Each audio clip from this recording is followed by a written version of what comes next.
This drip all on my body, soaking wet the sunny. Looking like a walking liquor, you can tell I'm grinding. Rolling back was full of loud, I can't hear nobody. What's up, fuckers? Episode 18, The Beer Latte Show. I'm Steve. I'm Nick. Danielle. And today we have Kathy Sanderson. Kathy, how are you? I'm really good, thank you. And I know you do what you're calling healing from within, right? Some child healing? Yeah, I show people how the fact that they can't find peace or they can't find contentment or happiness for more than a fleeting moment is generally because of things that they experienced in their childhood and they're still showing up now. I find that fascinating. So how did you get into that? My own experiences, really, except I never realized until I had it pointed out to me. I was already a healer. I was working with my clients and they were coming up and everyone was dealing with their inner child. And then it suddenly went, oh, that's what's wrong. And that's when I started to really dig deep. So were you into psychology prior or? No, I'm a spiritual therapist. So I have experienced working with spirit. So I work with people's energy. And basically, when we're ready to heal, if you can read somebody's body's energy, your body is screaming out, telling people how they can heal. And that's what I do. I read their energy.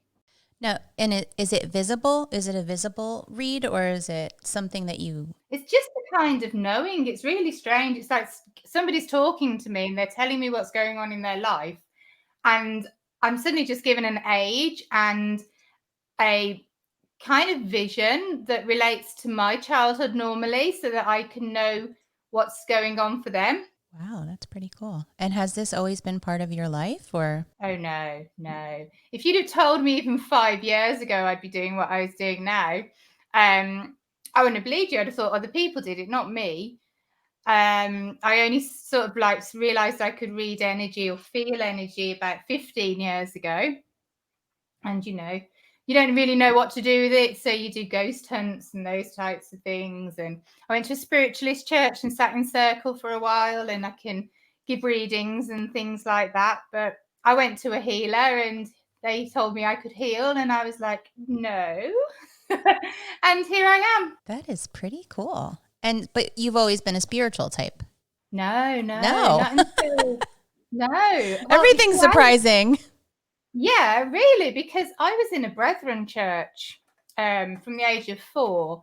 And that's a kind of, although it's all nice and friendly and everybody knows everybody and they have house groups and stuff, it's a real fire and brimstone kind of thing, and I grew up with a real fear of mediums and the devil and all of those types of things. And we were taught that anything else other than what comes from a pastor is evil. So that was a real torment kind of twist thing for me to actually be able to break free from that. And only 15 years ago, did you break free or was it like a quick? It was, I don't know whether you have it in the States. There's something there used to be in the UK called Most Haunted. And it was a medium and a TV presenter, and they'd go around into haunted houses and things. And it was a big show. And I was sitting there with my mum, and I saw this man appear behind one of the presenters. And it was like they couldn't see them. And then I started to see all the comments coming up on TV, and they're like, he's behind you. It's Jack the Ripper type thing. And I'm like, Mom, can you see that? And she's like, no. And thank God that everybody was saying that they could. So I actually knew what I was seeing. And that was the start of myself realizing what I could do. Wow. So it's just then and there that you realized? Just then and there, yeah. But it could have been maybe earlier on and you just never knew and just assumed things were there or people were there and they were just regular people? Is that how solid of a... I don't think I'd ever, well, maybe, but I don't think I'd ever. I remember being very scared when I was a child of something in the corner of my room. And when we later, many, many moons after, we had a spiritualist come to clear the house and there was actually 2 children trapped in the house. So perhaps I did. And then, of course, you want to fit in so well, and especially in this church, you want to be part of it, that you just sort of like cut that side off you. Interesting. So you said there was 2 children stuck in your house? Yeah, there was 2 children trapped. There was a not very nice man that lived there. Oh, okay. So they were attached basically to the house. Then I guess that healer was able to free them. Yes, yeah, let them go, and it was so much nicer atmosphere in there. Huh. Did you do history on the house after you were told that or prior? Yeah, and I mean the house was, when did it say it was built? In the 18th century, 1800s. But there wasn't much in the census. There was it was like a gentleman's residence, Victorian gentleman's residence. So there was a girl that lived there, but it was like she was terrified of somebody coming home. And then there was a boy there that was protecting her. And how long had you all lived there? I'd lived there from when I was 4 till I left home, like at 18, 19. But my mum and dad only left 5 years ago. Very strange experience. So other than that, have you ever had any other strange experiences? I don't really know. Ghost with Patrick Swayze and Demi Moore. Yeah. When I realized I could do this, I had a real fear of becoming Whoopi Goldberg and having all these people around me. So I would not address that side for a very long time unless I was in circle. And to some respects, I still don't allow it because that's not who I choose to be. I choose to be a reader, a healer. But when I'm healing people, then sometimes they do come through, especially if they're intrigued and they want to see them well, which is nice. So you're saying come through, like you're actually hearing somebody that has passed? Yeah, I normally see them standing, watching. You're seeing them next to you or watching the conversation you're having with somebody? Yeah, that's it. Yeah, you sort of can see them out the corner of your eye, and then you sort of describe them to the person, and they're like, "Oh yeah, that's so and so. That's yeah." And can you have conversation? I normally tell them to go away. Oh. I would probably say the same thing. Like, listen, I see you, but come on. Just leave. I'm not there to be a medium. I'm not there to give them a message. I can give them a message and say, that they're really pleased you're doing this, or that they're really sorry if that's what comes up. But no, I'm there to concentrate on the living, the person who's there wanting to be healed. I like the direction that you took it. Yeah, I like that. So then while you're concentrating on the person to be healed, you're trying to help them with their past life, right? Not their past, well, like their childhood. Someone might come to me and they just can't have a relationship. They just feel like they're always taken advantage of, and they can't find somebody to love them as they want to be loved, things like that. And when they come to me, they're telling me about it. And when we get into the session, I'm just able to take them back to that time when this experience they had that created these limiting beliefs about themselves and perhaps other people, the world in general, and heal that time so that they have a empowered belief about themselves, and they believe that the world is good and that they are important and they are loved. Because if we want to get a bit woo, time doesn't really exist. And that's what my wife always says to me. Oh, it doesn't. Well, and then I tell her what time it is, and that's where I end that conversation. But if you go back and you heal the past, you immediately feel it in your present. Oh, that makes sense. Let's say I were to come and see you, and I can't get past financial blockages or like a business blockage. Do you do things like that? Like you feel like you're not worthy for certain achievements? Yeah, and imposter syndrome and all of those things, because they all come from the fact that we never felt appreciated or seen or important when we were growing up as a child, whether that was to do with our parents or whether that was to do with how we were treated at school or whether we had an experience with friends. There's something that's just knocked our confidence, and because we were unable to tell somebody about it, or when we did, we were told that it didn't matter and to grow up, and these things happen, especially with friends. We seem to have this belief that girls always fall out all the time and it's acceptable for what they do and what they say. I teach my children that it's not. And if someone's mean to you, block them. Why would you want somebody who thinks that they can be mean to you one day and then nice to you the next? Right. But, you know, we were taught when we were growing up that that was okay. So if somebody hasn't validated how you felt about something and you haven't been able to talk about it, and you haven't been able to see the clarity of what was actually going on in that situation, then you have created your own beliefs about yourself or other people, which may be incorrect. And they're what's limiting you. Interesting. So is it like a systematically breaking down the walls, or does it happen like overnight? How long would something like that take? Or does it depend on the person? Well, totally, because I could tell you something and you might not accept it. You may not see where it's come from. You may not be ready to even deal with what happened at that time. However, I have all these safeguards in place so that you will only be given what you can actually deal with. But it's whether you actually are ready to make that shift, because what we're doing presently, even if it isn't exactly what we believe we want to do, it's serving us in some way. So if you have an illness or if you have a condition, in some way it's serving you. In your present life, because you've put it there. Yeah, in your present life, because it's enabling you to do something or meet that belief that you have about yourself. Right. So basically, you know, everything is thought, and thought creates you. Is that yeah, basic general understanding. Okay, interesting. So say if you were abused as a child, or you felt that the world was unsafe, and you've gone through your life and it's just seemed like that the world is unsafe, and you know, what can you do about it? You're in total victim mode. Well, if you become ill, then you don't have to really deal with it, and people treat you better, talk to you nicer, and then you've got a reason to sort of like hide away from the world, possibly. Yeah, that makes a lot of sense.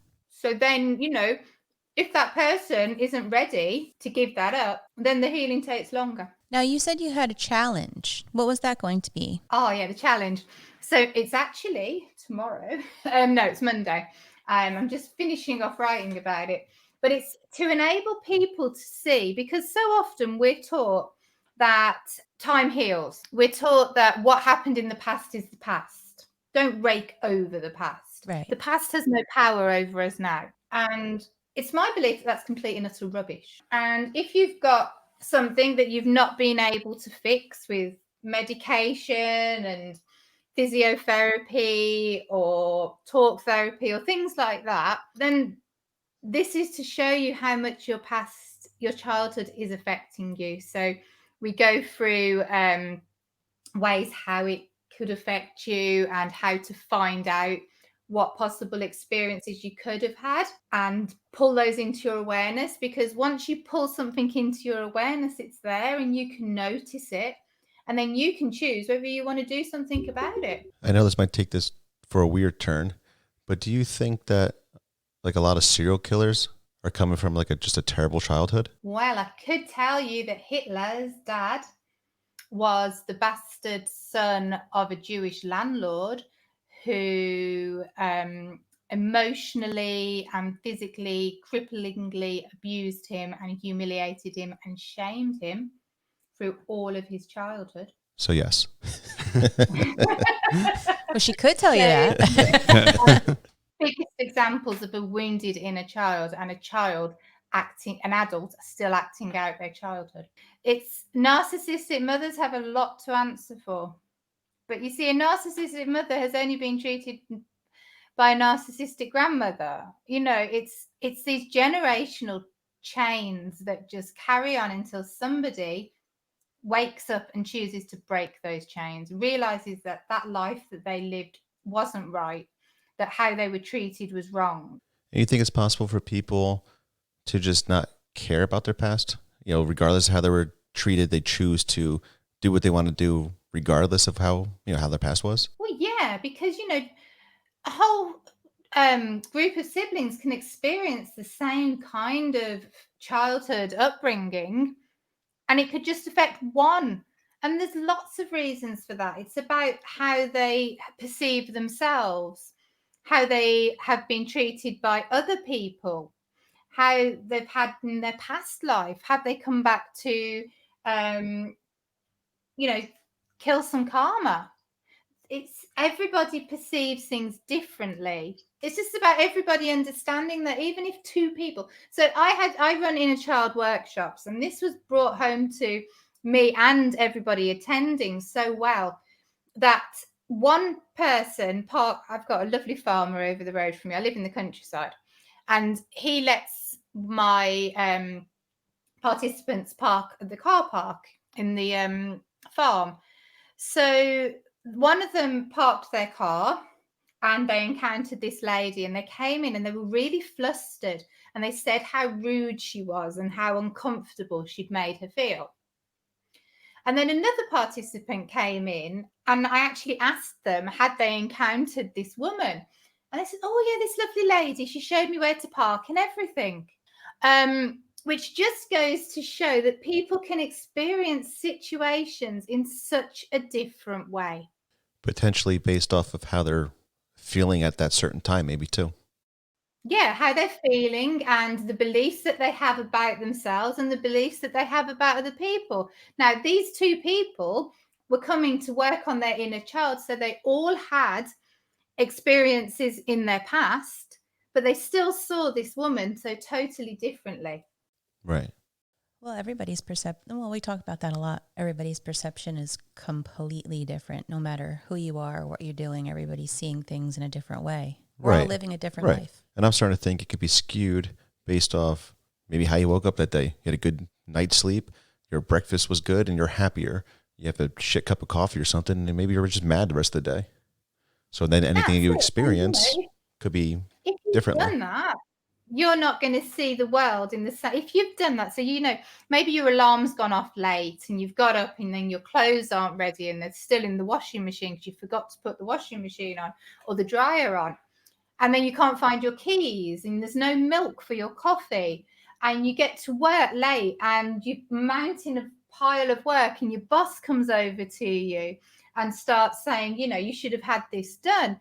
Then the next person who speaks to you, it doesn't matter what they say, you're just going to be in victim mode. Right. Right. Well, and that, yeah. And then that also goes to say that once you're in a bad mood, you're just attracting bad mood. Just everything's attracting negatively. Yeah, totally. Now, you mentioned a few times that somebody's past life. So you believe in like reincarnation? I do, yeah. I believe in many past lives. Now, have you ever experienced a regression or anything like that? I've had quite a few regressions, actually. Yeah. Oh wow! On your own? Different. I sometimes do them. Sometimes when you train in something, you're able to access it so much quicker. So sometimes you're working on something and you just get a flash of a past life and you can see why you've had that certain reaction to things. But I've done it through hypnosis as well. That is cool. So do you know your own past lives? I know quite a few, yeah. I've been a nun. Who hasn't been a nun, to be honest? Oh. In a nunnery. I don't know where. I think it was in England. Well, if you think about it, most people originate from Europe, don't they? Seems or like Africa, that. one or the other. And there used to be a thing that you would go, families would give their daughter to the church. Or if you weren't happy and life wasn't going good, you'd go to the church. If you didn't get married, you'd go to the church. Even families would give their first son to the church to be a monk. It was just a way of life. So if you do believe that you've had so many past lives, that can be why so many people struggle with relationships and finances, because they make commitments to God to be celibate and to give all their money to God. to live in poverty as a monk, not have possessions, not have belongings, not have an identity. And then that energy travels over to the next lives. And, and you're able to access that for other people too, or not so much? I can do, yeah. I read the Akashic records. So when people come to me and they have their intention, what they want to achieve, it will come up whether they have made past life contracts or vows or pledges, promises, all these types of things. Basically past life or present life contracts that are still affecting them. That's very interesting. Can they change those contracts even Oh yeah.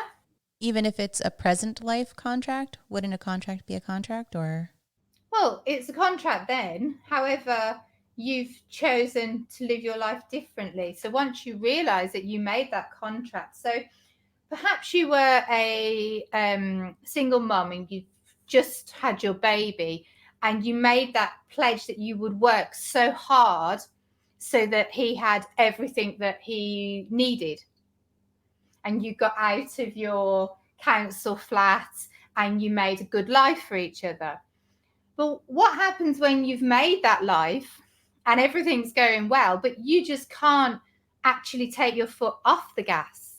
And the reason you can't take your foot off the gas and sit back and relax and enjoy everything, because your son's well able to support himself, but you made that commitment to not stop working until everything was had. But we never have everything, do we? Because even if we've got everything we wanted, there's always still more stuff. Right. So if you make that commitment, then until you remember that you made it and you choose to cancel it, it's still going.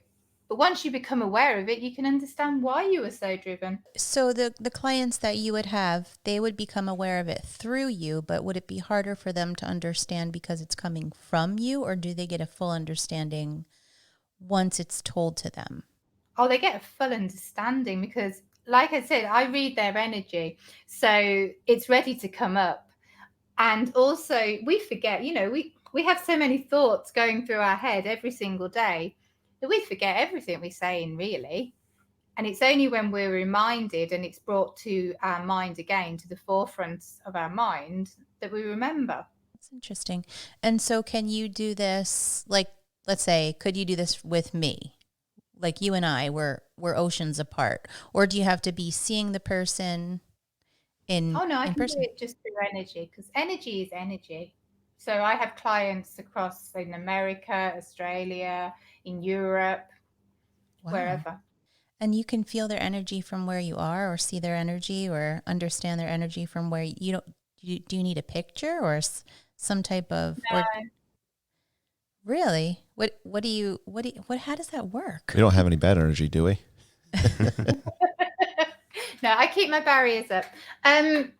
You may find me start talking about things you relate to, because just that happens, and energy mixes, and sometimes I never understand why I'm talking about something until the host says, gosh, that's just me, or I totally relate to that. But energy is energy, and that it works from anywhere, because although we're taught that we're alone and it's every man for themselves and everything, we are interconnected. We are connected through, humans are connected. We're connected to the trees. We're connected to the animals.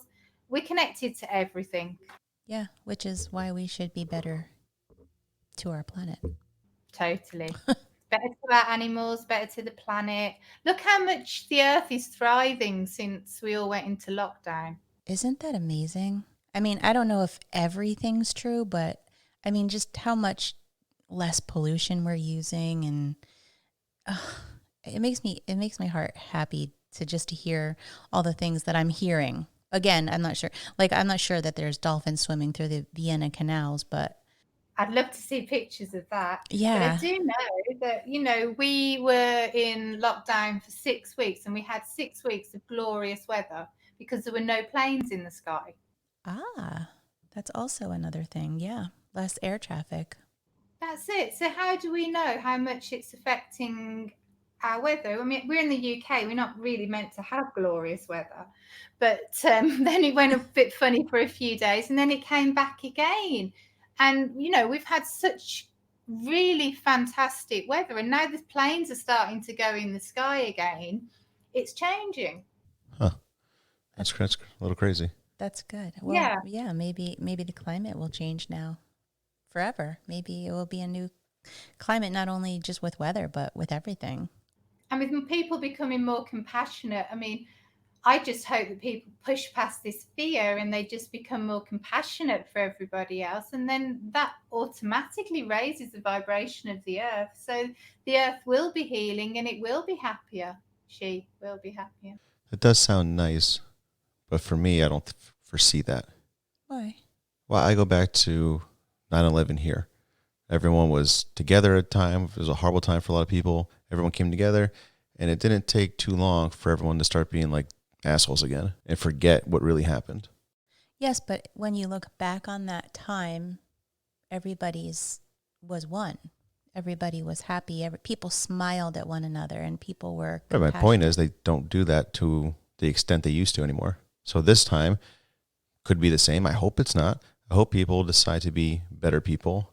Yeah. But I feel most people happen to be too, I don't know, for themselves, basically, like she just said, and they're going to go back to their same ways. Or maybe they push inward. And I think a lot of people have realised that they can step off this rat race and they don't have to commute for 2 hours out of their day. And they can use that time to spend with their family. My husband's a builder and he's had so many inquiries recently about putting home office in because the companies are going, well, you manage to work fine from home. And if we can save that £8,000 a month by not having to have a premises, then we're going to do it. Well, that's fantastic because they're at home. They don't have to they don't have to spend all that time in the car, so less pollution. And that time then they'll be traveling, they can spend that with their families. Right. Less stress of having to get to work, get home. You're already there. And these are the things that we've wanted for so long. Like I keep saying, we wanted to have these things. We wanted to be able to be with our families more. And now that we have it, what do we do with it? It's how we react to it. It's whether we choose to take advantage of it, isn't it? Or just go back to normal. Right. I don't want to ever go back to normal. No, I think that this was definitely like a healing. Like you said, this was definitely meant to be, perhaps, sadly, the way it came about, but perhaps it's going to prove positive for the earth, for the people, for everything. Families, for sure. So. Yeah, it depends on, I guess, individual people. Like you said, the people that can work from home. So, yeah, they're going to try to take advantage of that, do that. And a lot of people are taking advantage, regardless of the situation, even if they're not working, that extra time with their family. And then some people could be out there, come up with more excuses. Oh, now I, forget my family. I have no money or I have no this. Like they're always looking for something to complain about. Those people need healing. Like yeah, there'll always be people like that. And then they could go see Kathy and she can help them. They'll be the type of people who would never come and see me. That's true. Sadly, you're right. I mean, yeah. They'll complain about her too. Oh, she's going to help me? Great. Well, I heard her neighbor was terrible. They'd expect me to just wave a magic wand and not see that, they're responsible for what's happening and they're responsible for changing. That's the problem with a lot of things. No one has no one takes accountability for almost anything. No. Yeah. I think a lot of people are becoming keenly aware of themselves and wandering inward. I think that's actually, I hope so, part of a change that's happening in Eastern, in the West. Yeah, I hope so. Like I said, if people can, skip the whole rat race, people would be a lot happier. Yeah, for sure. And then if you're late to work at that point, you're really in trouble. You had to walk down the hallway. Now you're like, you should be fired. Perhaps there won't be any time constraints anymore because you could finish it. You can work whenever you want to, can't you? Unless you're in a shop kind or a business 9 to 5 thing. But if people can see that it is possible to work from home, why do you have to be on that 9 to 5 thing?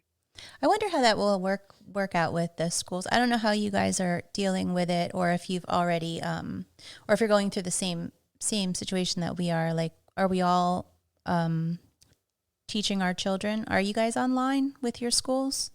I have decided actually to home ed my kids. And was This that a has been- decision from this recent pandemic Yeah. or? Oh, okay. Because I've just seen how much happier they are. Yeah. I saw it about 6 weeks into it. I was just reconnecting with my kids. We were going for these lovely long walks because it was the only way to get out. And like I say, we live in the countryside, so we're surrounded by all these lovely places. And we were going for these lovely long walks, and we were reconnecting. And my son, who's 6, he wasn't very good with his motor skills. And I watched him, and he can walk along a tree trunk now, like his sisters just run along it, but he can do it, and he can jump over them, and he's got that confidence, and now he can ride his bike. But he was always so inward and miserable from school, being at school. And my middle daughter as well, although she's this confident, bouncy child, school wasn't who she could be herself with. She could be herself at home. And my older daughter's 10, and that time's going, isn't it? Because you literally get them up out of bed, they have their food, they're dragged out to get dressed, you drag them to school, you pick them up, you go to clubs, give them their dinner, you go to bed. Right. You don't spend any time with them. No. And then the weekend, you're too tired or you're trying to catch up with things. And I would always be trying to catch up with work because my husband was at home, so I could do all my admin and stuff like that. And I know my kids so much better. And I do wonder, how much they're actually being taught at school that they actually will need in life. I plan to teach my children how to work for themselves, not go and work for somebody else. So why do they need to know how to wear a certain uniform, turn up at a certain time, stand in line, wait and be seen? I don't want that life for my kids. Yeah, I think that's right up your alley, Steve. I know. I hate school so much. No. Hated school so much. You don't. No. You feel like everybody should be their own business owner, or No, I feel like there's certain things taught that are okay, and at a certain point, it's wasted. yeah, Like, I don't think English class in high school makes sense because you're just reading books. That's what they teach us here. They read books, they take tests, they write essays on them. What's that do for somebody? true. You're not really learning. You need to experience life, so that's not experiencing anything. And I think at that age, you can start realizing, at least I was able to, I hated science. I did not care about all that stuff, so I tuned out. It didn't make any difference to me. Meanwhile, somebody might really decide they like it, and they should be able to have the experience, but they should be able to choose. Yeah, Too many things shoved down people's throats for no reason, I think. yeah. The most I'm brilliant. forced to sit there and endure it, even if you don't like it. Like geography. Well, what benefit was it for me to know a nimbus cloud or the contouring of the land? But that's what we learned for 3 years. Right. Exactly. There's so much wasted time. Right. So much just in and out, in one ear, out the other. And Right. And skipping very important things for people.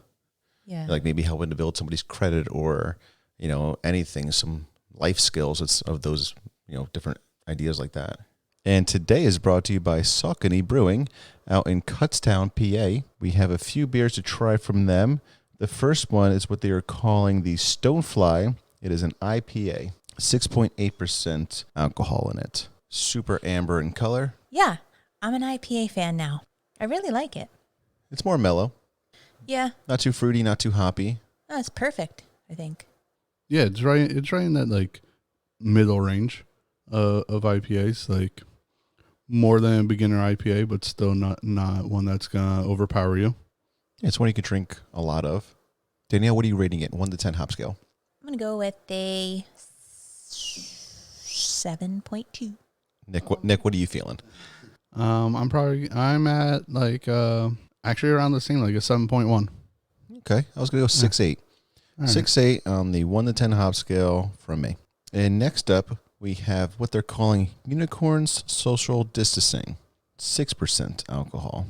Oh wow, what kind of beer is it? This would be what I'm gonna go with, a hazy IPA. I don't Super usually fruity like smelling. those. Yeah, I don't usually like those. This is pretty good. Yeah, it's really crisp. Yeah. Not hoppy, but super fruity. And usually I don't even like the smell of the hazy ones, but this one's got a nice smell to it. Nice fruity smell. Yeah. For Citrusy. for hazy and the fact that I don't like them, I'd go a 7.3. Nick, what are you feeling? Yeah, that's a real flavorful hazy IPA. I'm gonna be at like a 7.6 for it. 7.6, strong. Yeah, it's real crisp, real good, real refreshing. It's really good. Yeah. He said he wasn't going to make another batch, and he decided to go ahead or they decided to go ahead and do it. Yeah, based off of sales. And the fact that we're still social distancing. It is fruity. Yeah. I like it a lot. I'm going to go high-ish on it with like a 7.9. Yeah, I could see that. Nice, strong, delicious IPA from them. And then last up, we have their Russian Imperial Stout at 9.6% in this sludgy black beer. Yeah, it's dark. Oh, I love the smell of this. Yeah. Of course you would. Oh, my God. You smell it and you're like, yeah, that's what a dark beer is going to smell like. It smells like black coffee, It tastes great, too. black Russian coffee. I don't know why I like black beer so much, but now that I've gotten a taste for a lot of black beers, like a lot of different varieties, because usually I'm like, Guinness or I like the taste, I like the smell, I like the fact that they smell like liquor. Yep. That's dark.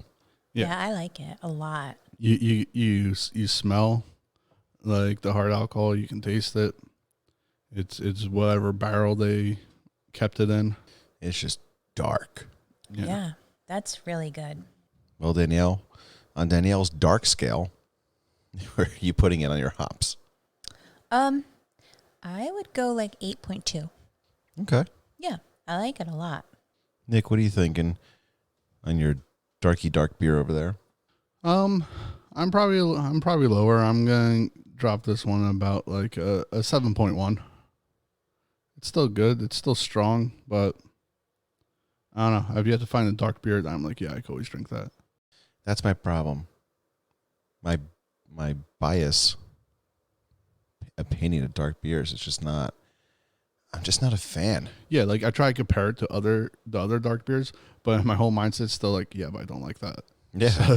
So even if it's in like I have a whole scale of what of these dark beers that I don't like, but it's like, so how do I rate something? Do I give it a 9? That makes it sound like I like it, but I don't like dark beer. I don't know. I'm gonna put this at like a 7.2. That's pretty high for a guy who's not a dark beer liker. Because I'm trying to compare it to the other dark beers. Yeah, keep it on a continual dark scale. Yeah. On my sliding dark scale, this one would fall around like a 7.2. All right. Which is reasonable. It's still good. I do like that like hard alcohol taste I have at the end there. I enjoy the smells. It's just not something I could get behind and drink often. And that is Saucony Creek Brewing. You can find them at Saucony Beer on Instagram or sauconybrew.com. So I think I know the answer to this question, but would you rather be visited by a ghost or an alien? Oh, ghosts are boring because they're just memories in time. I'd rather be visited by an alien. I thought because you keep telling the ghost to leave you alone when they show up anyway. But the memory and time makes a lot of sense too, though. An alien, I mean, it could be, well, who knows? It could be anything. Good or bad. Is a memory in time. So that's, like when people see Roman centurions half of them walking through their wall, it's because it's a memory in time. A spirit is actual living, moving, breathing thing. But a ghost is a memory, a recording in time. So just an imprint in time, meaning? Yeah. I never thought about it that way. Well, I've never seen anything yet, so maybe one day. Right, 'cause if I saw something walking through our walls, I'm leaving these walls. Well, that's not what Kathy would say. And I used to know this boy who would see people walking through my home.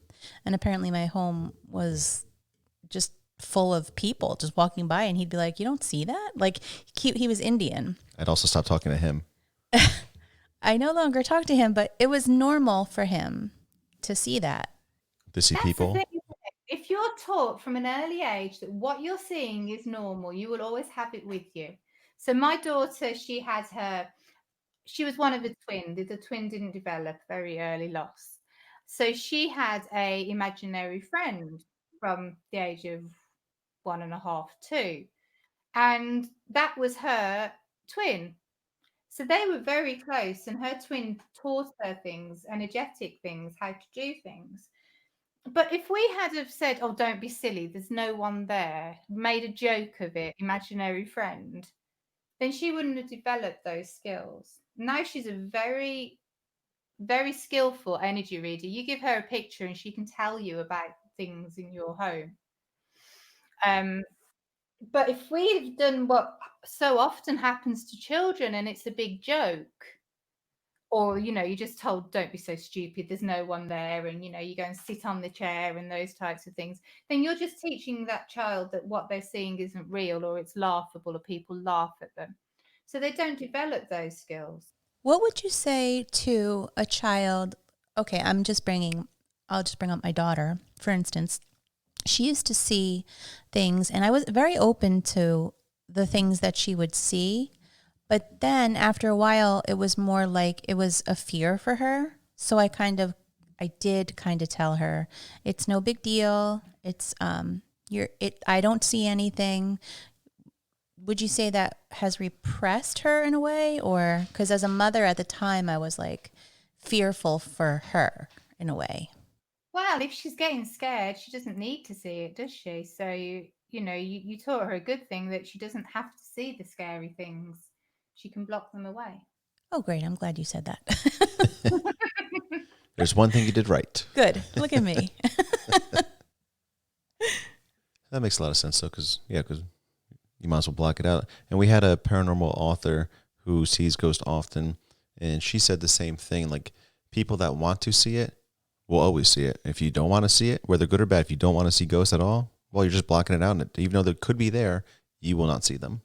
Well, yeah, but you can also have this thing that, you're only going to see the people who are nice to you. And you can have that in this lifetime. Me and my daughter, we were watching Legally Blonde. And, it's got two ways you can look at it, isn't it? Dizzy girl, totally plastic and everything. Or you can see her as somebody who totally believes in herself and didn't see the doubters, didn't see the naysayers. When she's moving into her university, into Yale, and all of those people sneering at her because she wasn't that dowdy person that they were. But she didn't see those. She just picked her dog up and went, "Hey, this is our new home, Brewster," and just walked in as herself. And I said to my daughter, I said, that's how you need to be. Just see the good. See what you want to see. Yeah, because like attracts like. So once you have that, then you'll only attract the similar, and the other people will fall away because any kind of negativity around you, they'll just get bothered by you more, it seems. That's it. So I guess life is just all about energy, regardless. Yeah. Totally. We could all you feel focus it. on what you want to see. If you see somebody or you've got somebody who tells you that they're ill, don't sympathize with them. See them as well. Because how you see somebody affects how they are. Yeah.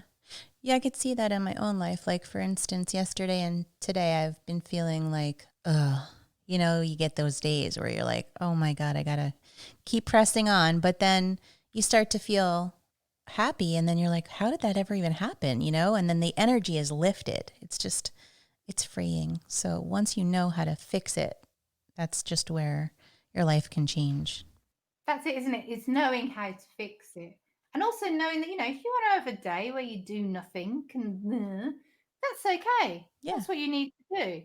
So then you believe, or do you believe, I guess, what they're calling the secret, like manifesting things you want by believing so much in it? Oh, totally. Yeah. Because look how good we are at doing it, even though we don't know we're doing it, into having a crap life. Oh, yeah, it makes sense.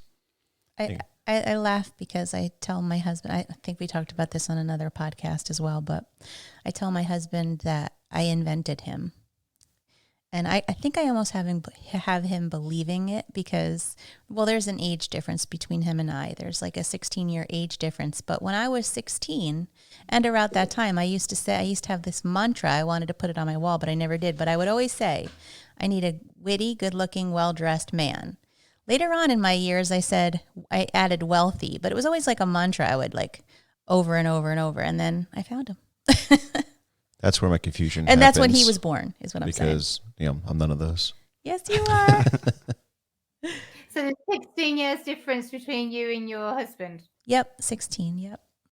So you brought him into existence. I did. Through his parents, of course, but Oh. Yeah, you needed a medium somewhere. You see, I had disastrous relationship after disastrous relationship, and it was all because I never wanted subconsciously. I wanted to be loved, I wanted to be adored, all of those types of things. But because of how I'd felt in my childhood, that didn't feel right. So I was never going to attract a person that did that. But I would attract people who would be totally unsuitable because I never wanted to be trapped in a marriage like I had perceived my mum and dad, because they never seemed happy and they always were arguing or sniping at each other. And I think from having a breakdown at age 30, I was actually in a place for when my husband, we met on the internet. And for when I actually met him, to be in a position to see how amazing he was. And he did tell me that he wasn't as young as he was. I think there was just a 2-year age gap, but really there was 5. And I was able then just to have this amazing person in my life. But if I hadn't have had my breakdown and I hadn't have had that counseling during the early times while we were building our relationship, I would have let him slip through my fingers too, because I still would not have wanted to be in that relationship where it was going to go to marriage. right, because you needed all those extra experiences to fully appreciate what you had. And I to was give just yourself to him. terrified of being trapped in a relationship because I'd never known anybody be in a happy relationship while I was growing up. So you didn't have that background in any way, that kind No. of, role model or something to even look up to. No, I didn't know how to do it. Right. You just knew that you didn't want to ever get that. So, you had your people for company and all that type of stuff. But no, I was fiercely independent. I'd got my own house. I'd got my own brand new car from the showroom. I'd got my career. I could go on 4 holidays a year. I was fiercely independent because I never wanted to be dependent on anybody. And then when you weren't looking, there he was. And then, and then we had children and I was totally dependent on him. Yeah. Exactly. I feel like that's a very similar situation to us. It's so good that we were able to trust. Yeah. It's crazy how much trust you actually put into almost a stranger in a way. Yeah. Yeah, you got like we're not strangers anymore. We've been together a while. I'm saying, in the beginning, you put a lot of trust into a stranger, really, based off of energy. Right. Yep. Yeah. And when you can't read energy, you put trust into people who don't deserve your trust. That's true. Yeah, that's true also. So you're like a cheater over there. We're just throwing our trust everywhere. You're like, not this one.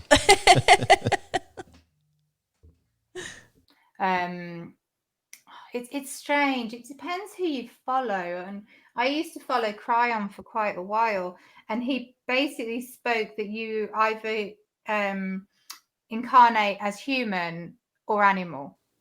Oh, okay. So you learn your lessons as a animal, and then the more compassion you receive and have, you're sort of like moving up that spiritual ladder.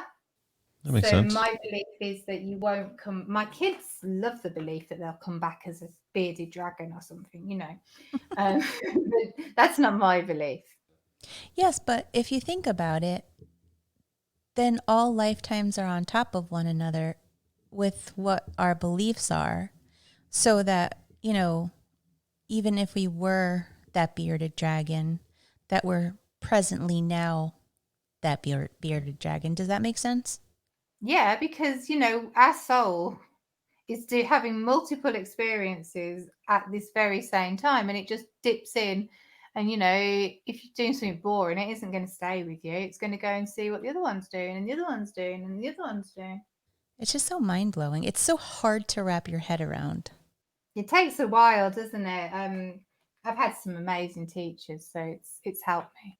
I heard a great explanation recently. Wasn't even about law of attraction. It was in a leadership book, I think, and it was basically that everything possible is around us all the time.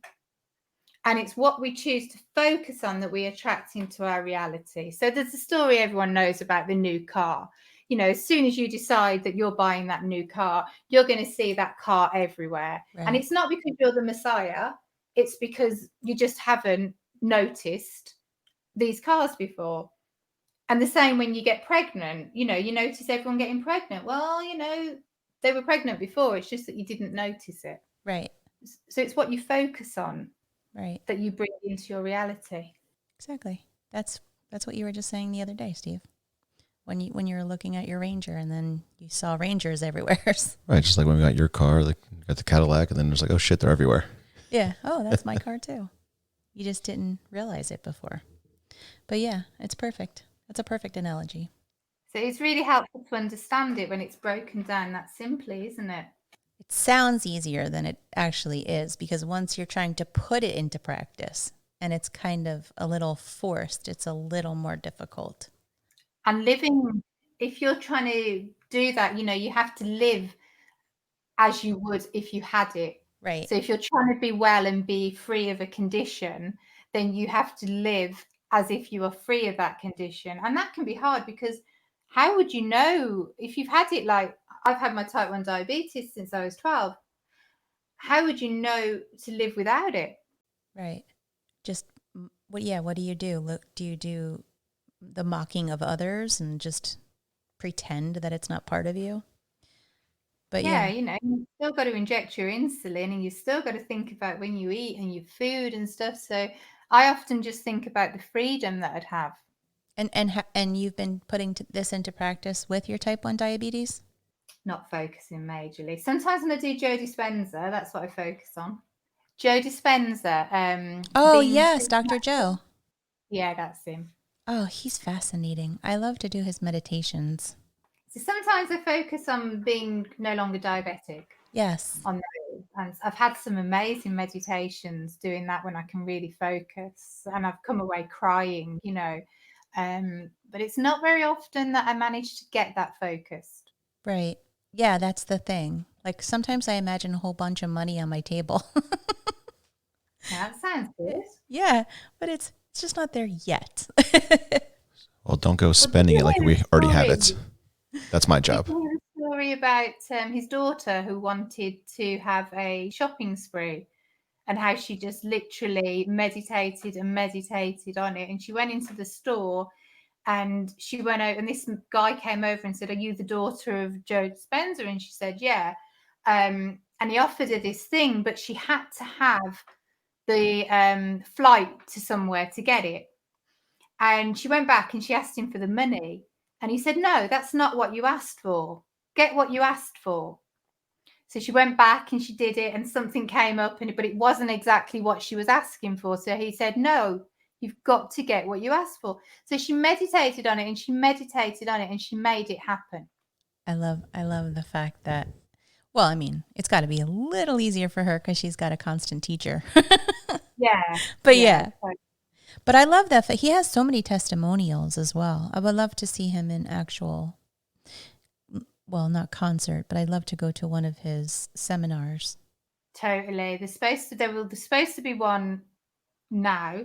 Obviously, that wasn't happening in London, but I do believe he's going to be in Dublin next year. So hopefully I manage to catch him, because, I think it would be amazing. And the whole energy and the fact that everybody's meditating at the same time, the energy that would be created would be fantastic.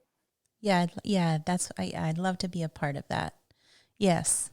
Well, I think he's done, and there's another guy, Master, well, I think Shri something, I forget how to say his name, but they've also done stuff just worldwide. So you'd log in at a certain point and everybody's meditating, all by themselves in their homes, but I've never been part of that. I would like to. I do something similar. I do every Sunday morning, well, online now, but I used to go to it. So it's every Sunday at the moment. And it's like a prayer intention circle. Oh. The Power of Eight by a lady whose name escapes me. Lynn Taggart, Power of Eight. She basically said that if you're in a group of 8 and you have this intention and you both all focus on this attention of the one person who's in the circle, that it just has such an intense thing that what they're asking for normally happens. But because you're putting that intention to them, then your intention also comes back to you. So you can do it for somebody in the group, or you can do it for the world. And the immense energy that you feel from that, sometimes I felt like I'm spinning. It's an amazing experience. And what, the visions that you get and you see there, it's remarkable. Isn't that funny? Because even when you're into theology and stuff, in the Bible it says that 2 or more have to agree.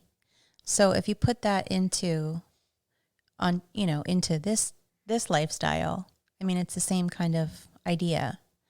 You know what I'm saying? Oh, yeah. And there's a lot of stuff that is true in the Bible. It's just mixed in with a lot of indoctrination. Man-made rules and what have you. Yeah. Well, Kathy, why don't you tell everybody again where they can find you? Okay, so you can find me at healingfromwithin.co.uk. I'm on Facebook, Healing From Within UK, and Instagram, Healing From Within UK. And I also have a Facebook group for people who are looking to overcome their childhood experiences and the trauma. It's a support group. And that's on Facebook. You can find the link on my page. That's awesome. I appreciate you taking the time to talk to us. I hope you have, for you, a great night. It's been great fun. Thank you. And as always, you can find us at thebeerlatteshow.com, on Facebook and Instagram at The Beer Latte Show, and Twitter at The Beer Latte. And we'll see you guys next week. Yeah. This drip all on my body, soaking wet the sunny. Looking like a